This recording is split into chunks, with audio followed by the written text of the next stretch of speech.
Ne t'appuie pas sur ton intelligence. Il ne faut pas que nous dépendions de notre sagesse propre. Confie-toi en l'Éternel de tout ton cœur et ne t'appuie pas sur ta sagesse. Proverbe 3,5. Nous devons dire, Seigneur, tu es ma sagesse propre. Je ne dépends pas de la mienne. Nous pouvons agir de la sorte grâce à une foi forte. Si nous voulons trouver la volonté de Dieu et la faire, il nous faut abandonner toute notre compréhension des choses et dépendre de sa sagesse divine. Reconnais-le dans toutes tes voies, il aplanira tes sentiers. Proverbe 3,6. Reconnais-le dans toutes tes voies. Nous devons nous adresser à Dieu même pour les moindres détails. Nous pouvons penser ceci est un détail. Pourquoi questionnerais-je Dieu à ce propos? Cependant, ce verset dit que nous devons le reconnaître dans toutes nos voies. Avant de faire quelques projets d'achat ou de vente ou d'accomplir une autre tâche quelconque, nous devons obtenir sa permission. Souvent, l'argent danse dans nos mains, comme s'il était en train de susurrer « Je désire partir, je veux aller au marché ». L'épouse de son côté dit « Mon ami s'est acheté une nouvelle robe aussi, je veux en acheter une ». Si nous voulons spirituellement croître, nous devons chercher et découvrir la volonté de Dieu, même dans les moindres détails, car nous ne nous appartenons point à nous-mêmes. Ne savez-vous pas que votre corps est le temple du Saint-Esprit qui est en vous, que vous avez reçu de Dieu, et que vous ne vous appartenez point à vous-même, car vous avez été racheté à un grand prix. Glorifiez donc Dieu dans votre corps et dans votre esprit, qui appartiennent à Dieu. 1 Corinthiens 6, 19-20.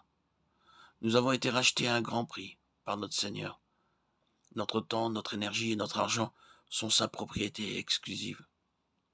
Nous n'avons aucun droit de revendication en quelque manière que ce soit. Même s'il nous faut acheter un pain de savon, nous devons obtenir sa permission.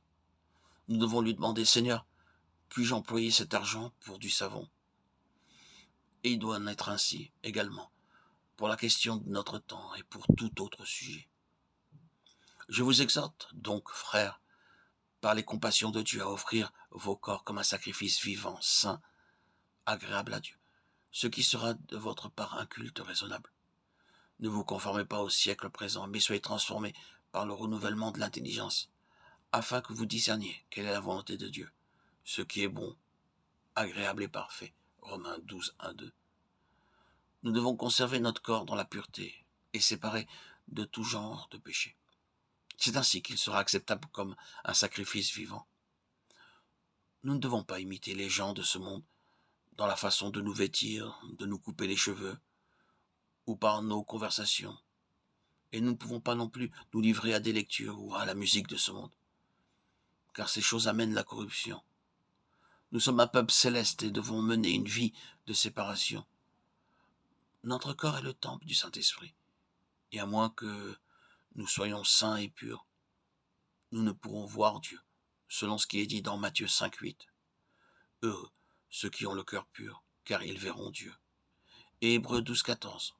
Recherchez la paix avec tous, et la sanctification, sans laquelle personne ne verra le Seigneur.